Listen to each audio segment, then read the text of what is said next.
Yo les gens, salut à tous, salam alaikum à tous mes frères et bienvenue sur ma chaîne YouTube. Je vais prendre pour la première fois la décision la plus difficile de ma vie. Je ne veux plus me mentir.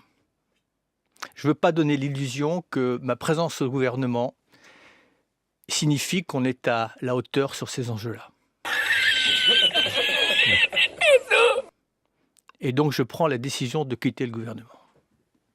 On n'en a rien à branler.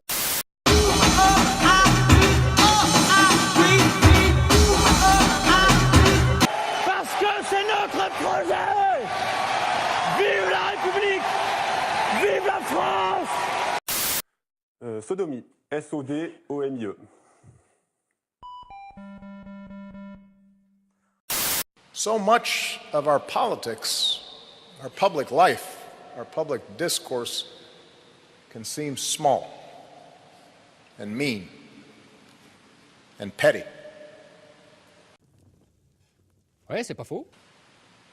Trafficking in bombast and insult and phony controversies and manufactured outrage.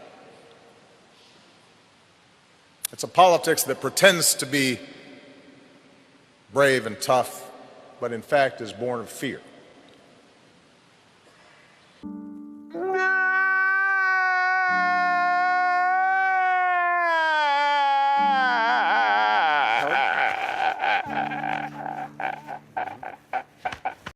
C'était il y a une semaine, le président américain Donald Trump annonçait son intention d'imposer des taxes sur les importations d'acier et d'aluminium. 25% de taxes sur les importations d'acier et 10% sur celles d'aluminium.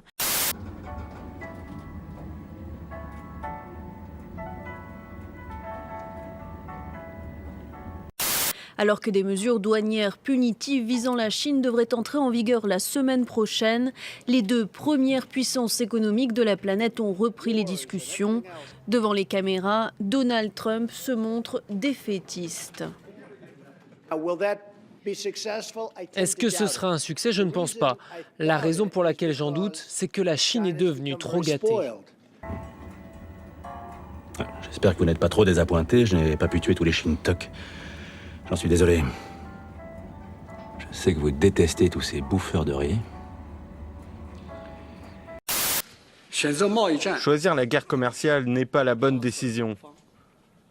Et cela nuira inévitablement aux uns et aux autres. La Chine aura la réponse nécessaire et adéquate. C'est qu'ils sont récalcitrants, ces faces de quetch. En réponse à l'annonce de Donald Trump, l'Empire du Milieu appliquera donc également des droits de douane de 25% sur 50 milliards de dollars des importations. Dès le 6 juillet prochain, 34 milliards de produits américains seront ainsi taxés.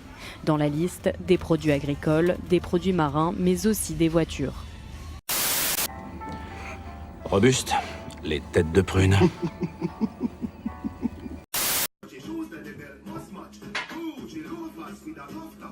De Floris Lava.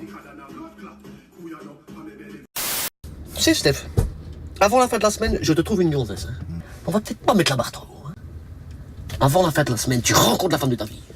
Nous avons décidé avec le ministre de l'Éducation nationale, Jean-Michel Blanquer, de faire appliquer cette loi. Cette loi, elle prévoit 3 séances d'éducation à la vie affective et sexuelle par an, adaptées à la tranche d'âge de chaque classe. Ça démarre à l'école primaire, puis au collège et au lycée. Je suis ravi d'avoir une secrétaire aussi jolie. Qu'est-ce qu'il y a dans ces séances? Eh bien des choses très simples, basées sur le bon sens, fondées sur le respect de l'enfant, le respect de sa pudeur. Il n'y a pas de texte explicite, on peut parler aux enfants avec des mots très simples, de connaissance de son corps, de notion du consentement, de respect d'autrui, d'égalité entre les filles et les garçons. On en reparlera quand il faudra porter quelque chose de lourd.